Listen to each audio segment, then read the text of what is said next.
I must tell you, I love storytelling, and I love telling jokes. When I was a little girl, I would start talking, will never stop. And my mother would say, Basta, Suad, enough. You know, you have been talking for 2 hours.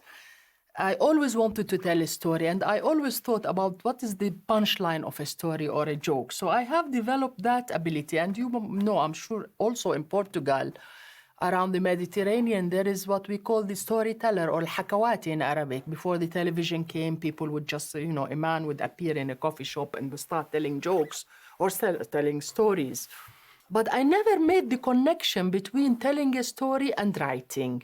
Because I always thought, you know, when we were in school, when you wanted to do writing, you have to know grammar, you have to know big vocabulary, you have to put, you know, I always thought writing is finding complicated words and put them in a more complicated way. But I never realized, basically, really, writing is more about having a story to tell. In 2002 and 2003, the Israelis reoccupied the occupied Palestine, in that case Ramallah, and we were put under curfew for 42 days continuously. And my mother, I had a mother-in-law, unfortunately, she doesn't live anymore, but she was 91 years old. She was living close to Arafat's headquarters.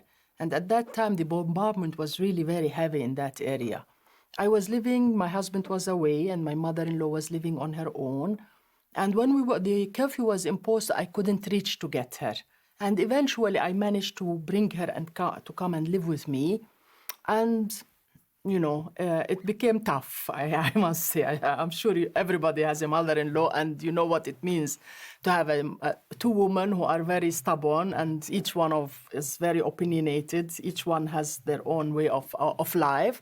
But my mother-in-law wanted to have a normal life. In spite of everything going around her, she wanted to have breakfast and dinner and lunch on time. When I went to get her, even though it was bombarded, she wanted to have a nice dress. She wanted to take her jewelry and what have you. Anyway, I ended up with a mother-in-law who was nagging me all the time. And we fought about everything about, you know, when to eat, when not to eat, about preparing the food, boiling the milk and what have you. And I had the Israeli soldiers outside the house. Literally, there was 13 tanks outside our house. And we couldn't step out. People don't realize what a curfew means. You cannot come out of your house to your garden. If you had a balcony, you couldn't go. So we were prisoners. So I ended up, I always say, with two occupations. One side outside my house, which is the Israeli, and the inside, which is my mother-in-law.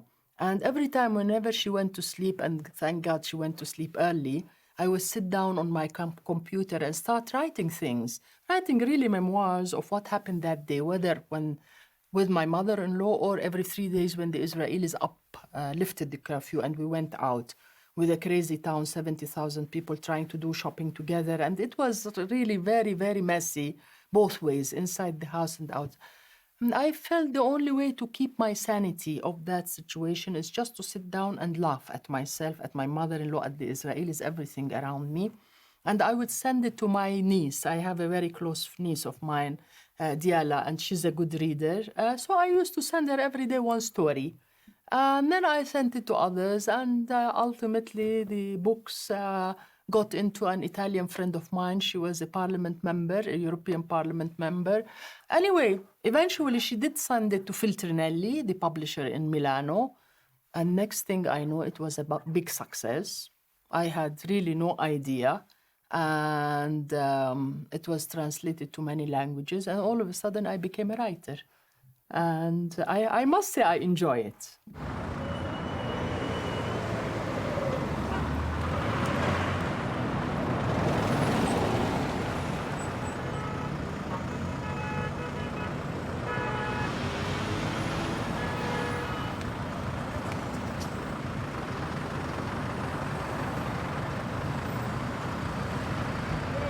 I came to Palestine in 1981 to teach at Birzeit University and do a research on Palestinian village architecture. I ended up doing a research on it, writing on architecture, but also founding an organization called Riwaq. which is basically an NGO that deals with the protection of cultural heritage.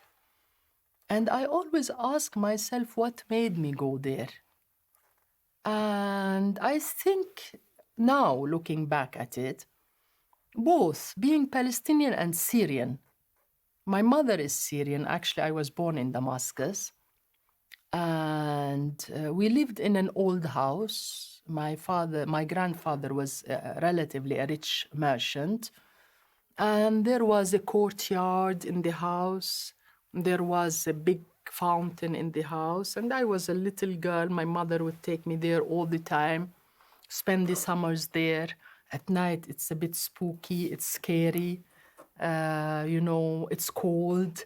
The old city of Damascus, we lived in very close to the Umayyad mosque.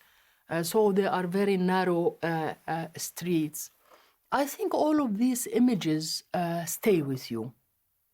Then my father losing his house, his homeland, his city, Jaffa, Al-Manshiyya, Then you hear the Israelis demolishing the neighborhood.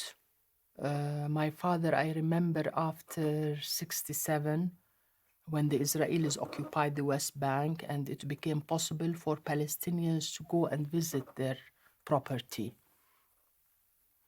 My father went to visit his house in Jaffa, and he came back and he was really sick. He didn't want to speak to anybody, and it was very touching for me. But then he later on said that the house is there, but the Manshiyya, the whole neighborhood, is demolished. And Tel Aviv is sort of eating it up slowly. So I think all of these things make you feel that there is something you have to protect. I love it. I don't do anything out of ideology.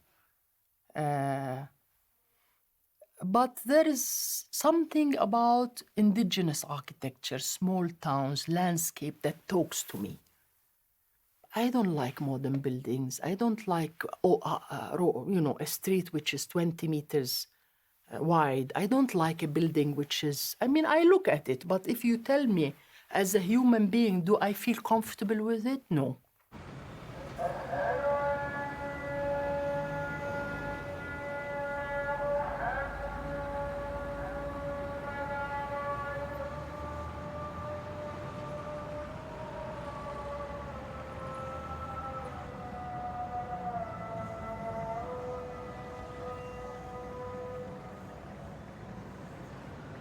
The wall is such a tragic, such a harsh reality, such a barrier.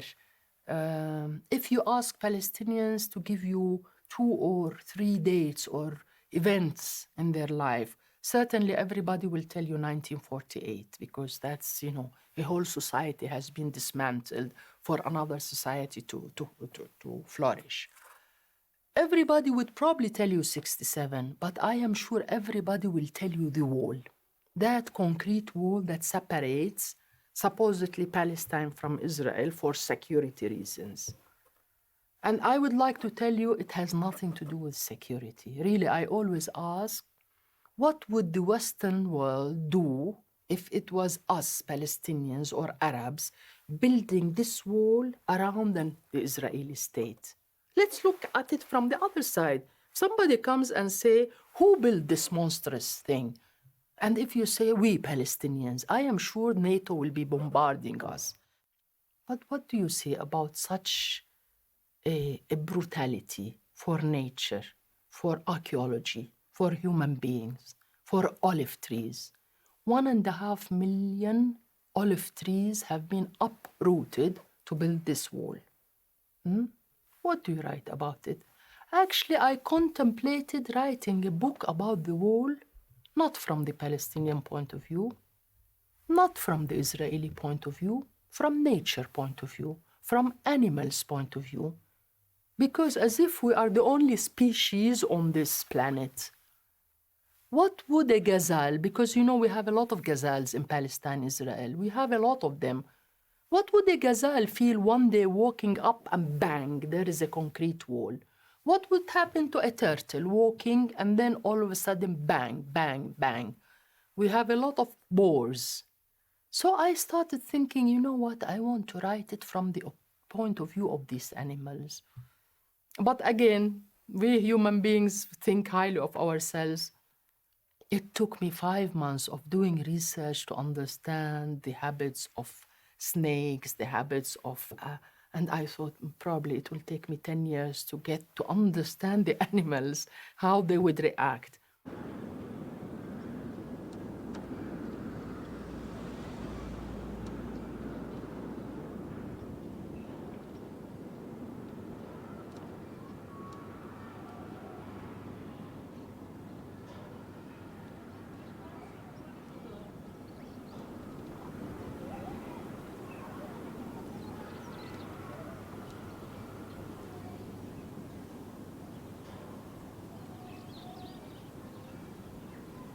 Even though the idea of having a Jewish state was there in the 19th century, and they contemplated a Jewish state in different parts of the world. Palestine was one of them. Uganda was one of them. I don't know. I mean, there were the idea of having, not every idea becomes a reality. But there was, like, you know, the Muslims, they want to create a Muslim state, and the Christians want to have the Crusaders, and the Jews wanted to have a Jewish state, but doesn't mean that it happens.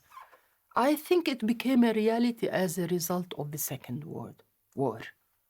The Second World War made it a reality, and also made us Palestinians become the victims. I always say we are the victims of the victims.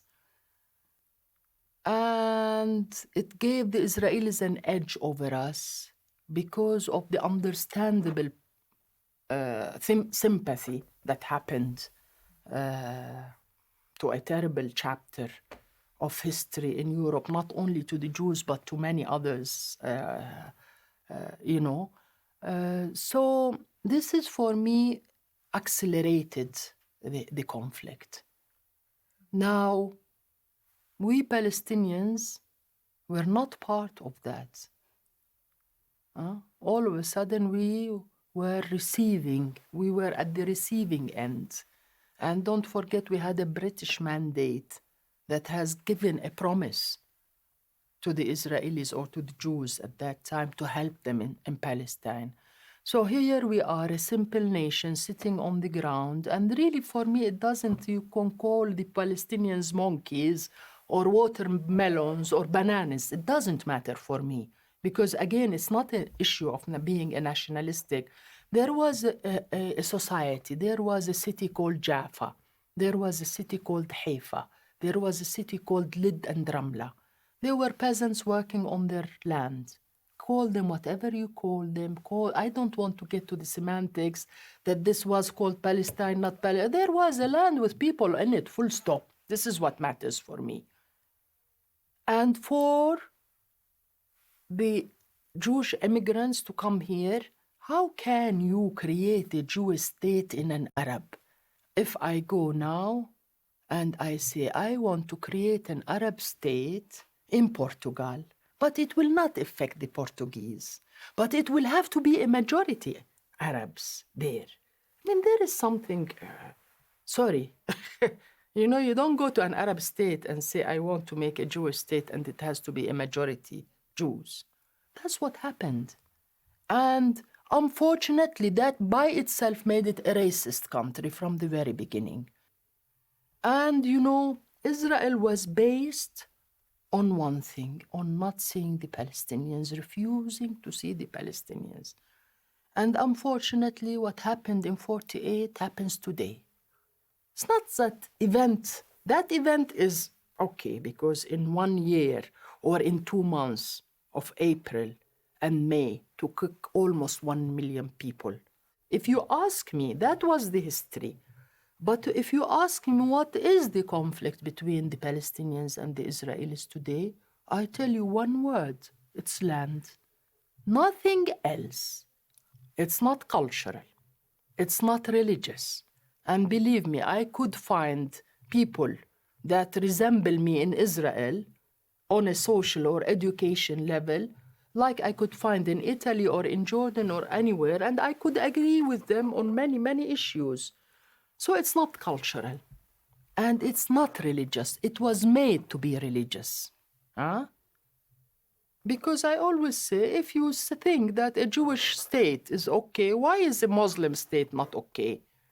Why would somebody says we want, I'm against both of them, by the way, just for you to know.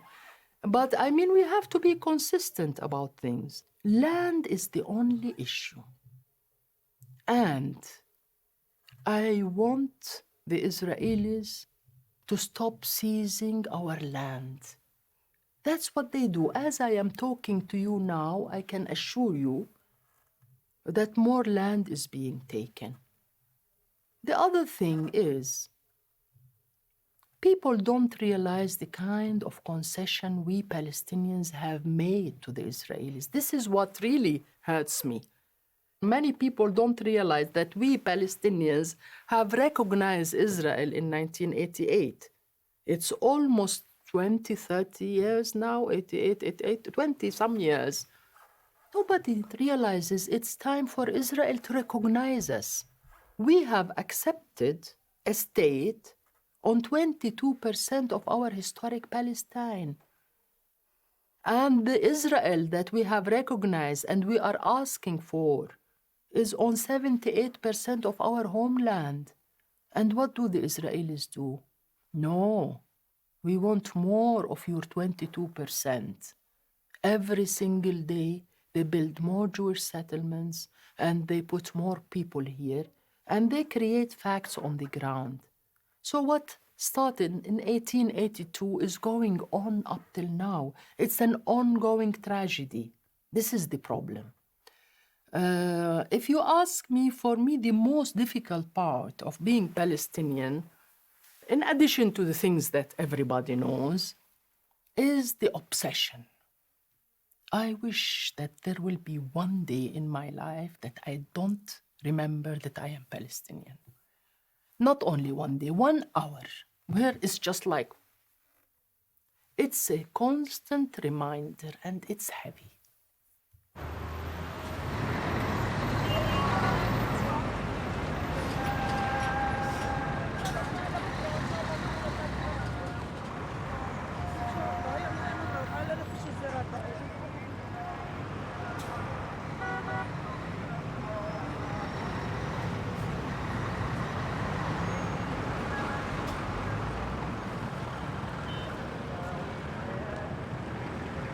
If you ask me, if you want my true opinion, really we Palestinians have not resisted the occupation enough.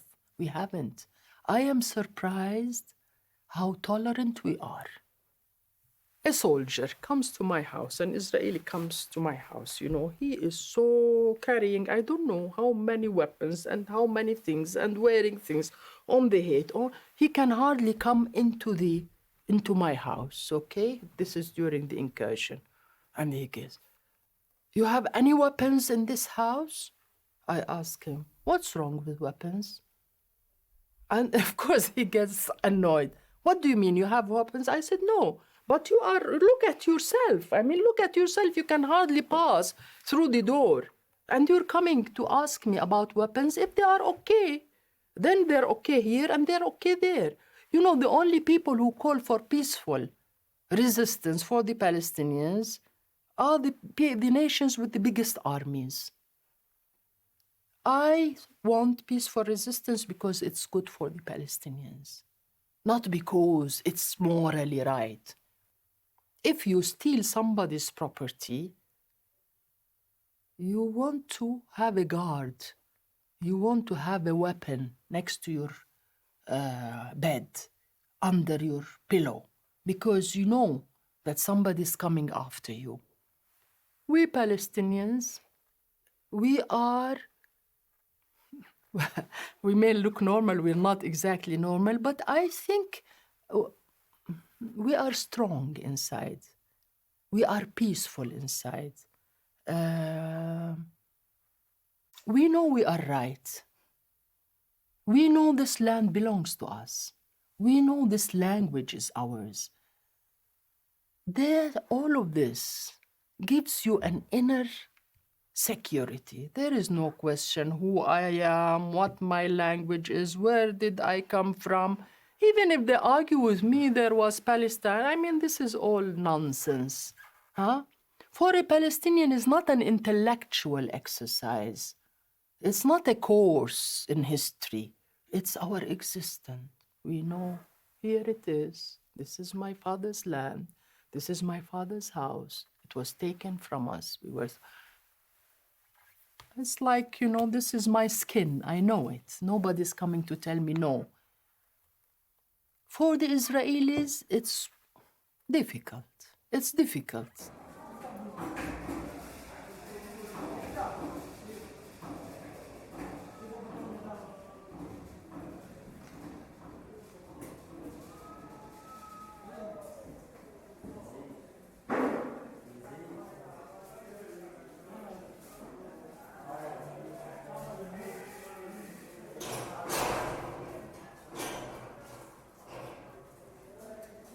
You don't know how many times I use humor with the Israeli soldiers, Really, because humor could put you on a human level with them.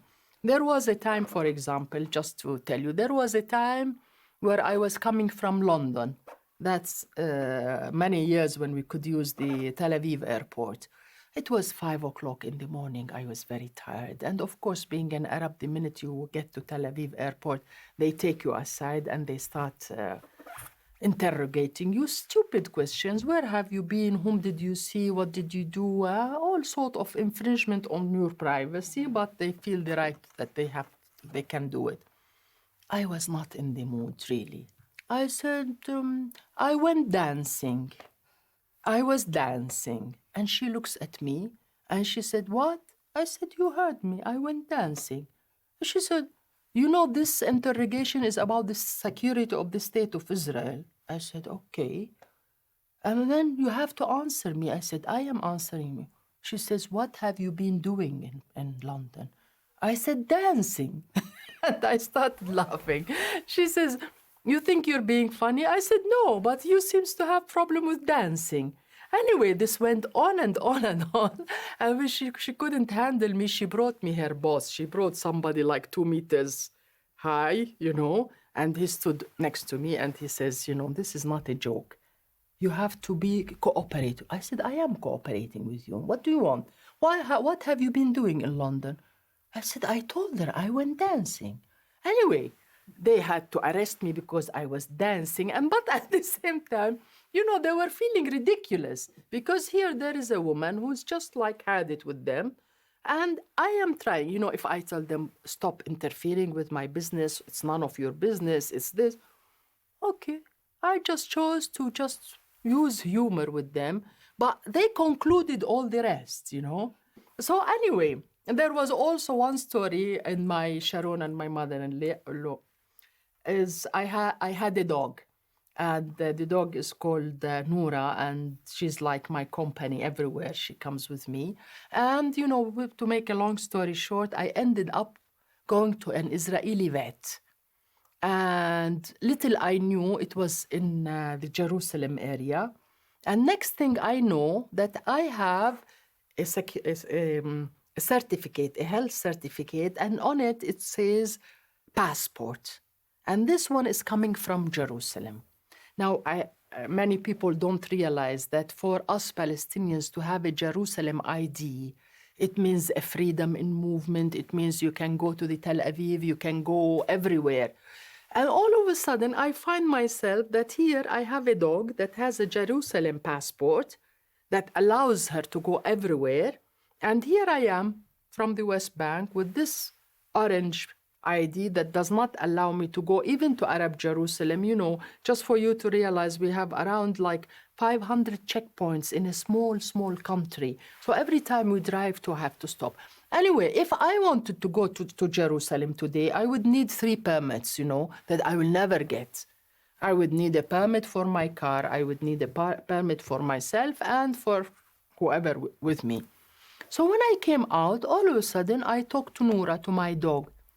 I said, Habibti Noura, dear Noura, do you realize that you have a document that 4 million Palestinians will kill to have? So anyway, I decided, Noura, you know what I want to do? Let's go to Jerusalem using your passport. And anyway, at the end, I took Noura's passport and I went to Qalandia checkpoint. And when I arrived there, of course, from the car, from plate, from everything, they can tell that I was a Palestinian. So the soldier tells me, where are you going? I said, I'm going to Jerusalem. Said, where is your permit? I said, my permit? I don't have a permit. And he says, what about the car permit? I have no permit for the car. And how do you expect to go to Jerusalem? I told them, you haven't met my dog, Noura. Noura, come here, come here. And Noura was sitting on my lap. And I gave him Noura's passport. And I say, this is Noura, my dog. And he says, yes. And I said, this document, Noura is from Jerusalem. And, she cannot go to Jerusalem on her own. And I happen to be her driver. And the 4 soldiers look at me and they say, this woman is completely out. And believe it or not, the soldiers allowed me to go in. So anyway, I started taking Noura's passport and going to checkpoints. Of course, most of the time I'm turned back. But this is where I just feel that sometimes, with such an injustice, with such brutality, with such hatred, you have to sort of break it with a joke.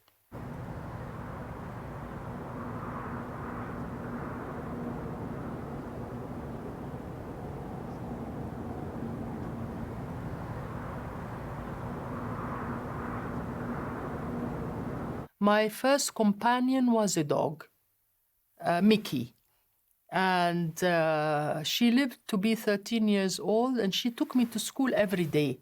It wasn't my mother, it wasn't a nanny, it wasn't my brother, it wasn't my sister. It was Mickey, the dog who took me to school every day. And actually, my mother loved animals, even though it wasn't such a big garden we had, but we had everything. We had 2 deers, we had a monkey, we had rabbits, we had, name it. My mother had 200 birds, all kind of birds. And Mickey, the dog. We had fish. So from early age, I feel like I have been thrown in the jungle and I have made rapport with animals. And because of the fact that they don't speak, they have a power over me. Because we men speak, so you know what they're thinking. Somebody's mad, somebody's hungry, somebody whatever. But when you have a species that are extremely intelligent, like a dog or a cat, but they don't speak, I find that the power of silence. I feel that animals really, they speak with the way they look at you, there is a certain intelligence that is missing in the human being. Really, their silence is very powerful, like nature. Sometimes I look at the land in Palestine and I said, only if the land spoke, how much that land knows about what happened, the reality, they are quiet.